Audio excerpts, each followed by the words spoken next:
एक दिन दुनिया में मौजूद हर एक इंसान गायब हो जाता है और वहां पर सिर्फ एक गर्लफ्रेंड बॉयफ्रेंड का जोड़ा बचता है जो कि किसी तरह से उस जगह पर सरवाइव कर रहा होता है। पर धीरे धीरे उनके साथ ऐसी चीजें होती हैं जिससे वो दोनों बहुत ज्यादा फ्रस्ट्रेट हो जाते हैं।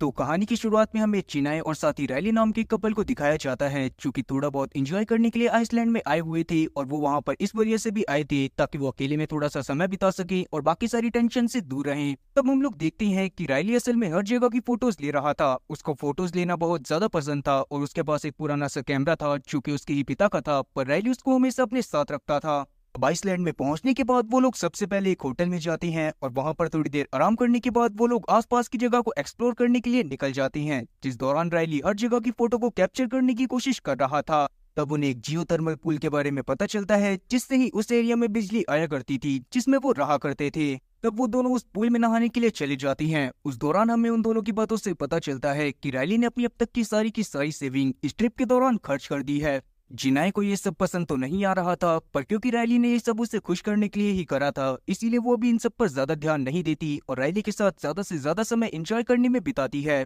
रायली ने उस दौरान जिनाई की काफी सारी फोटोज अपने पुराने कैमरा में ली थी और वो चाहता था कि आगे चलकर वो उन सारी फोटोज को पास के ही स्टूडियो की मदद से निकलवाए। अब अगले दिन वो लोग एक चर्च में घूमने के लिए जाते हैं, जहां पर जाने के बाद वहां का फादर उन्हें चर्च की हिस्ट्री के बारे में बताने लग गया था, जो सुनने के बाद वहां पर रैली को लगने लगता है कि शायद जब तक दुनिया में क्रिश्चियनाइजेशन नहीं आया था तब तक दुनिया का बहाव एकदम सिंपल था। तब जिनाई भी इस बात पर एग्री करती है और आगे हम लोग उन दोनों की बातों से जान पाती हैं कि असल में वो दोनों ही भगवान के ऊपर बहुत ज्यादा भरोसा करती थी और उन्हें क्रिश्चियन धर्म के ऊपर बहुत ज्यादा विश्वास था। जिनाई के फादर असल में एक टीचर मतलब कि धर्म उपदेशक थे, पर जिनाई किसी वजह से अपने फादर और अपनी मदर से बिल्कुल भी बात करना पसंद नहीं करती थी।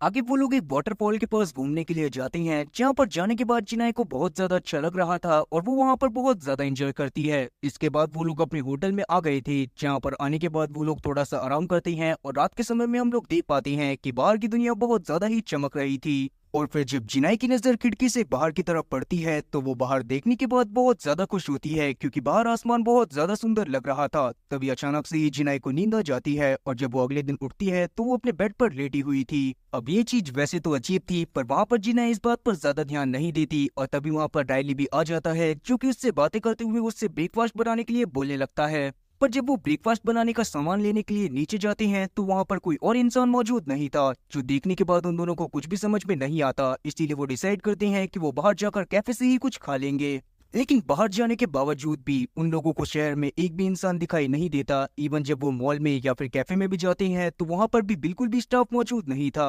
तब वहां पर रैली को लगता है कि शहर में हॉलिडे होने की वजह से कोई भी अपने घर से बाहर नहीं आया होगा, पर जब वो आसपास के घरों में भी चेक करता है तो वहां पर भी कोई भी मौजूद नहीं था। अब उन दोनों को कुछ भी समझ में नहीं आ रहा था और उन दोनों के ही मन में डर का माहौल था। इसी वजह से वो अपने पर्सनल कॉन्टेक्ट्स को भी कॉल करने की कोशिश करते हैं, पर उसके बावजूद उनका कोई भी कॉल नहीं उठाता। तब वो दोनों ही काफी ज्यादा डर गए थे और वो दोनों ही काफी ज्यादा घबरा भी रहे थे। पर वहां पर जिनाई अपने पेरेंट्स के लिए काफी ज्यादा परेशान थी, क्योंकि बेशक से वो उनसे बात नहीं करा करती थी, पर उसके बावजूद भी वो उन्हें बहुत ज्यादा प्यार करती थी। इसीलिए वो शहर में जाकर इधर उधर चिल्लाना चालू कर देते हैं, ताकि अगर उनके अलावा भी शहर में कोई और बचा हुआ हो तो उनकी आवाज सुनकर वो उन दोनों के पास आ जाए। पर इस चीज का भी कोई भी फायदा नहीं होता, क्योंकि उन दोनों के अलावा शहर में कोई और मौजूद था ही नहीं। तब वो दोनों एक टेलीविजन शॉप पर जाते हैं, जहाँ पर जाने के बाद वो एक टेलीविजन में सारे चैनल्स को देखने लगती हैं। वहाँ पर सारी चैनल्स तो आ रही थी, पर वहाँ पर न्यूज का कोई भी नामो निशान नहीं था, जो देखने के बाद वो दोनों ही काफी ज्यादा शॉक होते हैं और तुरंत ही वहाँ से बाहर की तरफ आ जाते हैं।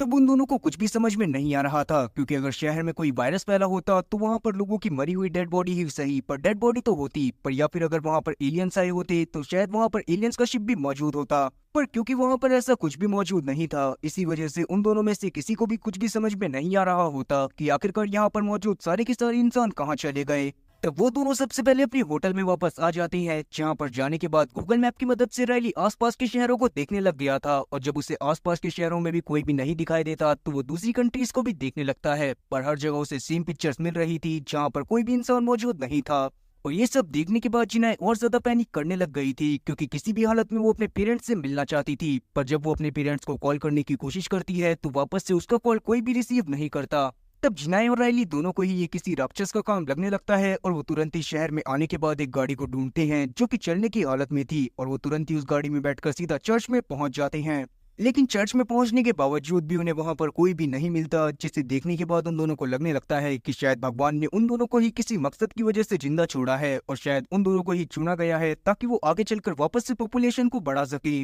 पर जिनाई इस सबसे काफी ज्यादा परेशान हो गई थी, इसीलिए वो दोनों पास के ही दूसरे शहर में भी जाती हैं, पर वहां पर जाने के बाद भी उन्हें वहां पर कोई भी नहीं मिलता, जो देखने के बाद जिनाई और ज्यादा परेशान हो जाती है और वो लोग पास के ही एक होटल में जाकर रहने लगते हैं। तब जिनाई का मूड बहुत ज्यादा ही ऑफ था और उसे किसी से बात करने का मन भी नहीं कर रहा था, इसीलिए जब रायली उसे अगले दिन सुबह नाश्ता बनाने के लिए भी उठाता है तब वो बिल्कुल भी उससे बात नहीं करती और अपनी जगह पर ही पड़ी रहती है। तब रायली उसका मूड सही करने के लिए उससे थोड़ी देर बातें करने लगता है और तब जाकर हम लोग जान पाते हैं कि असल में जिनाई काफी ज्यादा परेशान है और उसको समझ में नहीं आ रहा है कि आखिरकार एकदम से दुनिया में क्या हुआ। बेशक से भगवान ने ही उन्हें किसी मकसद की वजह से जिंदा छोड़ा हो, पर अभी के समय पर उन्हें वो मकसद भी नहीं पता था कि किस वजह से उन्हें जिंदा छोड़ा गया है। पर अभी के समय पर रायली जिनाई का मूड सही करने के लिए उसे पास के एक स्टोर पर लेकर चला जाता है, जहाँ पर जाने के बाद वो बहुत सारी शॉपिंग करते हैं और अपने मनपसंद के एक घर में आकर रहने लगते हैं। अब कुछ दिन इसी तरह से बीत गए थे, वो दोनों वहाँ पर बहुत ज्यादा एंजॉय करते हैं और उस दौरान हम लोग देख पाते हैं कि रायली वहाँ पर पूरी कोशिश कर रहा था कि वो जिनाई का मूड बिल्कुल भी खराब ना होने दे, पर बार बार हम लोग देखते हैं कि जिनाई का मूड किसी न किसी वजह से पूरी तरह से खराब होता रहता है। पर रायली वहाँ पर किसी तरह से सब कुछ मैनेज करके चल रहा था, पर एक दिन उसको ये बात पता चलती है कि जो जियो थर्मल पूल शहर को इलेक्ट्रिसिटी प्रोवाइड करवा रहा था उसके इक्विपमेंट कभी भी खराब हो सकते थे। और अब ऐसा इसी वजह से होने वाला था क्योंकि अब उस जगह की मेंटेनेंस करने के लिए कोई और वहां पर मौजूद नहीं था। इस बात को जानने के बाद रायली थोड़ा परेशान भी हो जाता है क्योंकि अब उसे जल्दी से कोई दूसरा तरीका भी ढूंढना था जिसकी मदद से वो लगातार इलेक्ट्रिसिटी को जियोथर्मल पूल की मदद से बना पाए। पर क्योंकि अभी ये सब होने में काफी ज्यादा समय बाकी था, इसलिए रायली अभी इस बात पर ज्यादा ध्यान नहीं देता और वो जिनाई को इधर उधर जगहों पर घुमाने लगता है ताकि वो जिनाई का मूड सही कर सके। और उस दौरान हम लोग देखते हैं कि रायली वहाँ पर अपने पुराने कैमरा की मदद से जिनाई की काफी सारी फोटोज को भी लेता है। उस दौरान जिनाई को भी काफी ज्यादा अच्छा लग रहा था और वो भी हर जगह पर बहुत ज्यादा एंजॉय करती है, पर रायली वहाँ पर हर बार उसकी फोटोज ही लेने में बिजी रहता था, इसी वजह से वो इतना ज्यादा एंजॉय नहीं कर पाता। फिर एक दिन हम लोग देखते हैं कि जब उनके पास करने के लिए कुछ भी नहीं था तो वो दोनों पास के सुपरमार्केट में एंजॉय करने के लिए चली जाती हैं, जिस दौरान वहाँ पर जिनाई आसपास की चीजों को पंचेस मार रही थी और रायली शॉपिंग कार्ट की मदद से इधर उधर स्केटिंग कर रहा था। पर तभी वहाँ पर उसके शॉपिंग कार्ट फिसलने की वजह से उसका एक्सीडेंट हो जाता है और उसके हाथ में थोड़ी सी चोट लग जाती है, जिससे वहाँ पर जिनाई काफी ज्यादा डर गई थी। पर वहाँ पर रायली उसे समझाता है कि उसके इतनी ज्यादा चोट नहीं लगी है।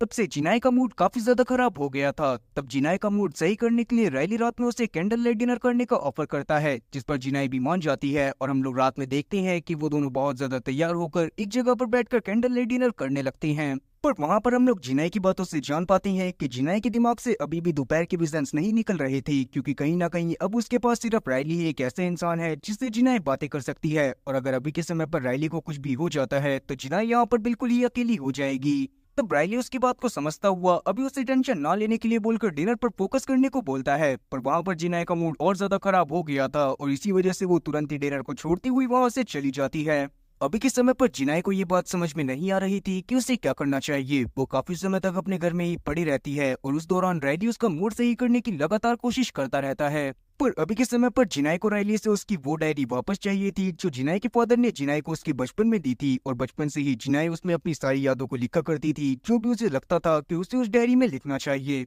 पर रायली अभी के समय पर जिनाई को वो डायरी देने से साफ इनकार कर देता है, क्योंकि कहीं ना कहीं वो इस बात को जानता था कि अगर अभी के समय पर जिनाई इन सब चीजों के बारे में उस डायरी में लिखेगी तो उसके दिमाग में ये सारी की सारी चीजें और ज्यादा चलेंगी और वो और ज्यादा डिप्रेस्ड हो जाएगी। तब जिनाई भी रायली की बात को समझती है और कोशिश करती है कि वो ज्यादा से ज्यादा नॉर्मल रहने की कोशिश करे, पर बाद में हम लोग देखते हैं कि जिनाई को थोड़ी थोड़ी सी बात पर बहुत ज्यादा गुस्सा आने लगता है, और साथ ही उसे इस बात पे भी गुस्सा आ रहा था कि रायली को फ्यूचर की बिल्कुल भी टेंशन नहीं थी और अभी के समय पर वो बिल्कुल केयरलेस की तरह बिहेव कर रहा था। और तभी अचानक से ही उनके एरिया में इलेक्ट्रिसिटी आना भी कम हो जाती है, जो देखने के बाद वहाँ पर वो दोनों समझ गए थे कि उन्हें कोई ना कोई जुगाड़ करना पड़ेगा ताकि वो लगातार इलेक्ट्रिसिटी को प्रोड्यूस कर पाएं। और साथ ही जब वो स्टोर में जाते हैं तो उन्हें ये बात भी पता चलती है कि वहाँ पर मौजूद सारा का सारा सामान एक्सपायर भी हो रहा था, जो देखकर जिनाई का मूड और ज्यादा खराब हो जाता है। पर वहाँ पर रायली उसे समझाने की कोशिश करता है कि शायद उन्हें अब हंटिंग और फार्मिंग करना चालू कर देना चाहिए, पर यह बात भी जिनाई को बिल्कुल भी पसंद नहीं आती और वो गुस्से में वहाँ से सीधा चर्च की तरफ अकेली ही निकल जाती है।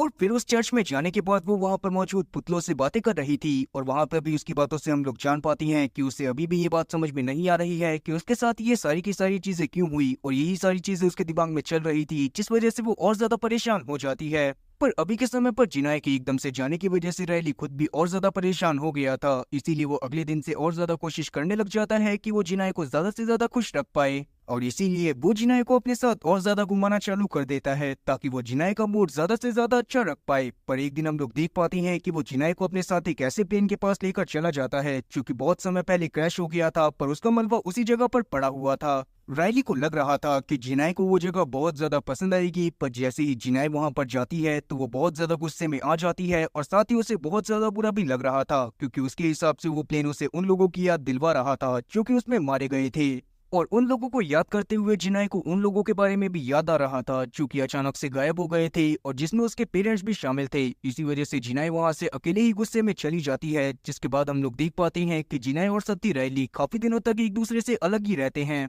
तो उस दौरान हम लोग रायली को देख पाती हैं जो कि शहर को और ज्यादा एक्सप्लोर करने में लगा हुआ था और साथ ही वो उस हर चीज की फोटो ले रहा था जो उसे काफी ज्यादा इंटरेस्टिंग लग रही थी। शुरुआत में तो रायली को ये सब करने में बहुत ज्यादा मजा आ रहा था, पर एक समय ऐसा आता है कि रायली बहुत ज्यादा फ्रस्ट्रेट होकर अपने कैमरा की सारी रील्स को निकाल देता है क्योंकि वो इस बात को जानता था कि अगर वो इन फोटोज को अपने कैमरा में रखता भी है तब भी वो आसपास के किसी भी स्टूडियो से उन्हें नहीं निकलवा सकता। पर जल्दी ही उसे अपनी गलती का एहसास हो गया था, इसीलिए वो अपनी रील्स को वापस से उठाता है और उसके बाद एक हार्डवेयर शॉप में चला जाता है जहाँ पर जब वो कुछ पाइप्स को देखता है तो उसके दिमाग में ये आइडिया भी आ गया था कि उसे जियोथर्मल पूल की मदद से वापस इलेक्ट्रिसिटी को कैसे जनरेट करना है। इसीलिए वो सारा जरूरी सामान लेकर अपने घर की तरफ जाने लगता है। तब उस दौरान हम लोग देखते हैं कि वो अपने फ्लोर पर लिफ्ट की मदद से जा रहा था, तब एकदम से ही लिफ्ट अचानक से ही बंद होकर चालू हो जाती है। अब अभी के समय पर लिफ्ट चालू हो तो गई थी, पर इस इंसिडेंट ने रायली के दिमाग में एक बहुत बड़ा डर बैठा दिया था क्योंकि वो इस बात को बहुत अच्छे से जानता था कि अगर अभी के समय पर वो लिफ्ट में फंस जाता तो उसे बचाने के लिए कोई भी वहां पर मौजूद नहीं था।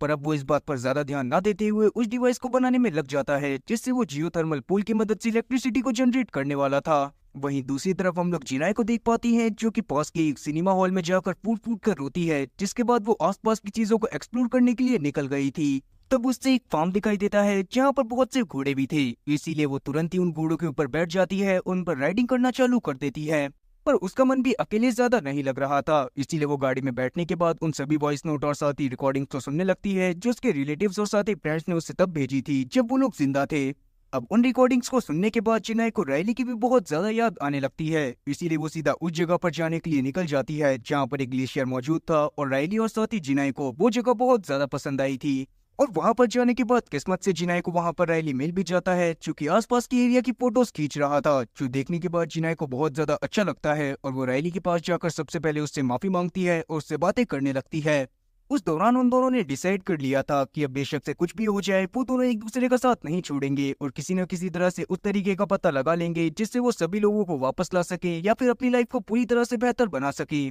जिसके बाद वो दोनों फिर से शहर में वापस आ गए थे। तब वहां पर रायली अपने काम में लग जाता है और उस दौरान हम लोग जिनाए को देखते हैं जो कि खुद भी शहर को एक्सप्लोर करने लगती है और तब उसे पास में एक स्टूडियो दिखाई देता है जहाँ पर से वो उन कैमरा की फोटोज को निकलवा सकती थी जो कि रायली का था। फिर स्टूडियो को देखने के बाद जब जिनाए थोड़ा सा आगे जाती है तो वहां पर उसे एक फ्लावर शॉप दिखाई देती है। तब वो तुरंत ही फ्लावर शॉप के अंदर घुस गई थी, पर जैसे ही वो उसके अंदर जाती है वैसे ही उसका मुंह तर जाता है क्योंकि धीरे धीरे वहां पर रखे सारे के सारे फूल पूरी तरह से सड़ चुके थे। और क्योंकि यही सब शहर में और साथ ही पूरी दुनिया में हो रहा था जहाँ पर मौजूद धीरे धीरे सारी की सारी चीजें पूरी तरह से सड़ रही थी, इसी वजह से जिनाए और ज्यादा परेशान हो जाती है और वहां से बाहर आने के बाद चुपचाप अपने घर में चली जाती है। पर इस बार भी रायली समझ गया था कि जिनाए का मूड बहुत ज्यादा खराब है, इसीलिए वो उसका मूड सही करने के लिए उसे अपने साथ कैंपिंग करवाने के लिए लेकर चला जाता है जहाँ पर जाने के बाद वो बहुत ज्यादा एंजॉय करते हैं। वहां पर जाने पर भी उन दोनों को वहां पर एक घर मिल गया था, इसीलिए वो तुरंत ही उस घर के अंदर चले जाते हैं जिसमें जाकर वो बातें कर रहे थे। तभी अचानक से ही उन्हें बाहर किसी के होने का एहसास होने लगता है और जब वो दोनों बाहर जाते हैं तो वहां पर एक नील नाम का बूढ़ा आदमी खड़ा हुआ था।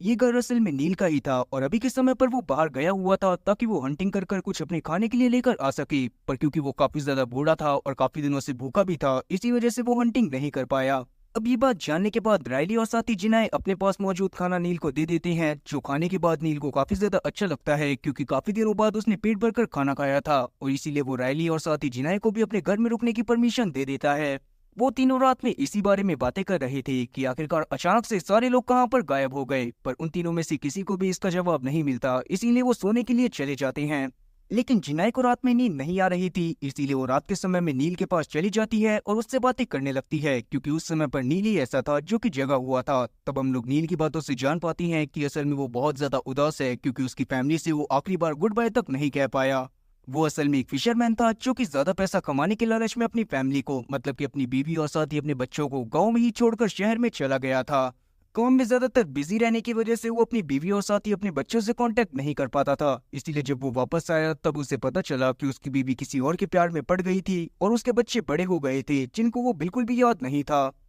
अगर उसे रियलाइज हुआ कि परिवार से बढ़कर कुछ भी नहीं होता, इसीलिए उसने अपने परिवार के साथ रहना चालू कर दिया। पर अचानक से उसे एक दिन पता चला कि दुनिया में मौजूद हर एक इंसान गायब हो गया था और वो सिर्फ अकेला ही जिंदा बचा हुआ था। और तब से ही नील बहुत ज्यादा परेशान था और अपने परिवार को बहुत ज्यादा मिस कर रहा था। जिनाई ये सारी बातें सुनने के बाद और ज्यादा डिप्रेस्ड हो जाती है। तब नील उसे समझाने की कोशिश करता है कि शायद उसे रायली का साथ नहीं छोड़ना चाहिए और हमेशा ही उसके साथ रहना चाहिए। तब जिनाई खुद भी इस बात पर एग्री करती है। पर अगले दिन हम लोग देखते हैं कि जब जिनाई और साथी रायली की आंख खुलती है तो वो देखते हैं कि नील भी मर चुका है, जो देखने के बाद जिनाई को बहुत ज्यादा बुरा लगता है। और तभी वो बाहर की तरफ नोटिस करती है कि नील ने अपने परिवार की याद में वहाँ पर काफी सारी ग्रेव्स बनाई हुई थी, इसीलिए उन्होंने नील की बॉडी को उसी जगह पर दफना दिया था ताकि वो आराम से वहाँ पर रह सके। जिसके बाद वो दोनों शहर में वापस आ गए थे। तब हम लोग जिनाई की बातों से जान पाते हैं कि जैसे उसने नील को जिंदा देखा था, हो सकता है कि अर्थ पर और भी काफी सारे सर्वाइवर मौजूद हों जो कि जिंदा हो और अभी तक गायब ना हुए हों। और इसीलिए जिनाई शहर के हर एक घर में जाकर चेकिंग करने लगती है ताकि वो किसी जिंदा इंसान को ढूंढ सके।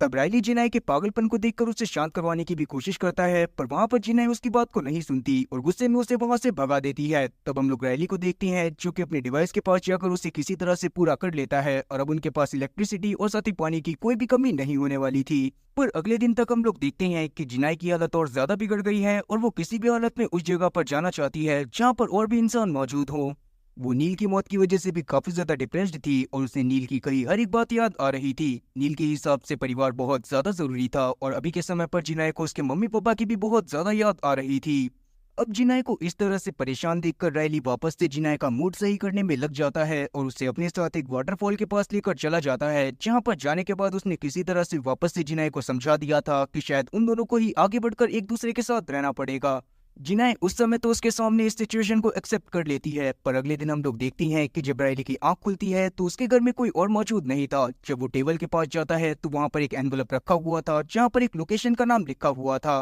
तब वो तुरंत ही उस एनवलप को खोलता है, जिसे खोलने पर उसे जिनाई की काफी सारी फोटोज मिलती हैं जो कि रायली के ही कैमरा से ली गई थी। असल में जिनाई ने उसे पिछली रात जाकर उस स्टूडियो से कॉपी करवा लिया था जो स्टूडियो उसने देखा था। वो याद के तौर पर रायली के पास उन सभी फोटोज को छोड़कर गई थी, पर जैसे ही रायली उन सबको देखता है तब वो समझ जाता है कि अभी के समय पर जिनाई सुसाइड करने के लिए जा रही है, क्योंकि उसने जिस जगह का नाम लिखा हुआ था वो असल में वो जगह थी जहाँ पर उसके पेरेंट्स रहा करते थे। पर क्योंकि रायली इतना बड़ा बेवकूफ तो था नहीं, तो इसीलिए उसे जल्दी ही समझ में आ जाता है कि उसके पेरेंट्स तो जिंदा नहीं हैं और इसका मतलब यही है कि जिनाई अभी के समय पर सुसाइड कर अपने पेरेंट्स के पास जाना चाहती है। अब ये बात जानने के बाद रायली परेशान होते हुए जिनाई को ढूंढने के लिए हर उस जगह पर जाने लगता है जहाँ पर वो जिनाई को घुमाने के लिए लेकर गया था, पर हर जगह ढूंढने के बावजूद भी उसे जिनाई कहीं पर भी नहीं मिलती। अब सिर्फ जियोथर्मल पूल वाली लोकेशन बची हुई थी जहाँ पर वो सबसे पहले गए थे और उन्हें वहाँ पर सबसे ज्यादा अच्छा लगा था। तब तुरंत ही रायली उस जगह पर जाता है जहाँ पर उसे जिनाई की कार खड़ी हुई नजर आ जाती है। पर जब तक वो जियोथर्मल पूल के पास पहुंचता है तब तक बहुत ज्यादा देर हो चुकी होती है, क्योंकि तब तक जिनाई ने उस पूल में कूदकर कर लिया था। उसकी बॉडी पानी में ही तैर रही थी, जो देखने के बाद रायली तुरंत ही उसकी बॉडी के पास जाता है और उसे बाहर निकालने की कोशिश करने लगता है। जिनाई के मरने की वजह से रायली खुद भी काफी ज्यादा अकेला हो गया था और उसको ये बात समझ में नहीं आ रही थी कि उसे क्या करना चाहिए, इसीलिए वो डिसाइड करता है कि वो भी सुसाइड कर लेगा। पर जब वो ऐसा करने की कोशिश करता है तब उससे ये चीज नहीं होती और वो तुरंत ही पानी के बाहर आ जाता है। उसका दिमाग बहुत ज्यादा खराब हो रहा था, पर अभी के समय पर वो किसी तरह से खिसकते हुए अपनी गाड़ी के पास जाता है और अपनी गाड़ी को बहुत जोर से चलाने लगता है। उसने जिना को खुश रखने की पूरी कोशिश करी थी और टाइम टू टाइम उसका मूड सही करने की भी कोशिश करी थी, पर जिना ने ही उसकी फीलिंग्स को नहीं समझा और वो उसे अकेला छोड़कर चली गई। अब बेशक से कुछ भी हुआ हो, पर अभी के समय पर राइली ने ये चीज तो डिसाइड कर ली थी कि वो सुसाइड कर नहीं मरेगा और किसी भी तरह से सरवाइव करेगा। इसीलिए वो अपनी गाड़ी को फ्रस्ट्रेशन में चलाता हुआ आगे की तरफ ले जाता है। और इसी के साथ ये मूवी यहीं पर खत्म होती है। तो उम्मीद है कि एक्सप्लेनेशन अच्छी लगी होगी। अगर एक्सप्लेनेशन अच्छी लगी हो तो चैनल को सब्सक्राइब करना और बेल नोटिफिकेशन को ऑल पर सेलेक्ट करना और वीडियो को भी लाइक करना। मैं ऐसी ही और मजेदार एक्सप्लेनेशन वीडियोस लाता रहूंगा। तब तक के लिए टाटा और गुड बाय।